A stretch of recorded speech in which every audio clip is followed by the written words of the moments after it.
Le sport nautique arnésien disputé ce samedi 28 mars la 19e journée du championnat de National 2 de water-polo.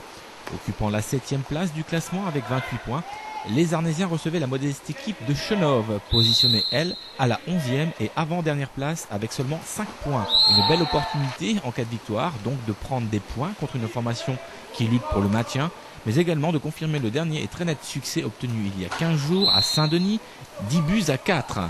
Et mission accomplie puisque les Arnésiens se sont imposés très logiquement 18-6.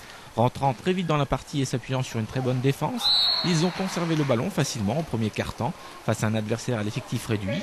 Menant 5-0, ils ont pourtant ensuite subi un léger relâchement au deuxième quart-temps, tombant peut-être trop dans la facilité, mais sans trop de conséquences globales, puisqu'ils ont su par la suite retrouver un jeu suffisamment déterminé et repartir sur de bons rails en développant d'excellentes attaques. Les joueurs artésiens se sont fait plaisir et ont surclassé l'adversaire à l'image du dernier quart-temps, emporté 6-2. Score final 18-6, Arnes assure l'essentiel avec une belle et probante victoire, même si pour Émilien Caron, tout n'a pas été si facile comme pourrait le laisser supposer le score. Heureux de ce résultat, oui, parce que certes, vous êtes avant-dernier, mais la victoire n'était pas acquise. On a besoin de points pour quitter le bas du classement et se rapprocher du haut. Et forcément, une victoire, ça fait toujours plaisir. Maintenant, 18-6, on peut croire que c'est facile. Tout n'a pas été parfait, loin de là. Il y a eu des choses très très positives, il y a eu du travail, il y a eu des choses travaillées à l'entraînement qui sont passées, mais après voilà, comme je le dis, il y a beaucoup trop de gâchis. C'est une équipe sans sous-estimer leur niveau, à qui on doit passer une trentaine de buts normalement. On a 18, la victoire est là, le principal est là. Mais je pense que par excès de confiance, qui nous a certainement fait défaut tout le début de saison, comme je le disais, on sous-estime certainement, je pense, par moment, par excès de confiance, on doit sous-estimer nos adversaires. Et là, on les joue au début très bien, on mène vite fait 5-0 et on doit répéter ces gammes tout au long du match. On voit deuxième quart-temps, on se relâche, on commence à essayer des choses qui sont peut-être pas très judicieuses. Ou pour moi, c'est certainement un manque de respect par rapport à eux parce qu'il fallait les respecter jusqu'au bout. Peu importe le score, si on doit leur en mettre 35, on leur en met 35. J'ai donné comme objectif 3 buts maximum dans le match. Au bout du deuxième quart-temps, on les a déjà pris. C'est pas logique, on en prend 6. La défense est notre point fort et aujourd'hui, elle ne m'a pas fait plaisir. La finition en attaque sur les contre-attaques n'ont pas fait plaisir. Après, en jeu, en attaque placée, on a été relativement bon, je trouve. Mais les contre-attaques ont mal été amenées.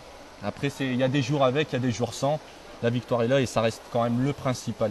Et à 3 journées de la fin du championnat, Arnes, 6e avec 31 points au compteur, à seulement 5 longueurs du 2e Nice, conserve toutes les chances d'accrocher une place sur le podium, même si le programme qui les attend s'avère délicat à gérer.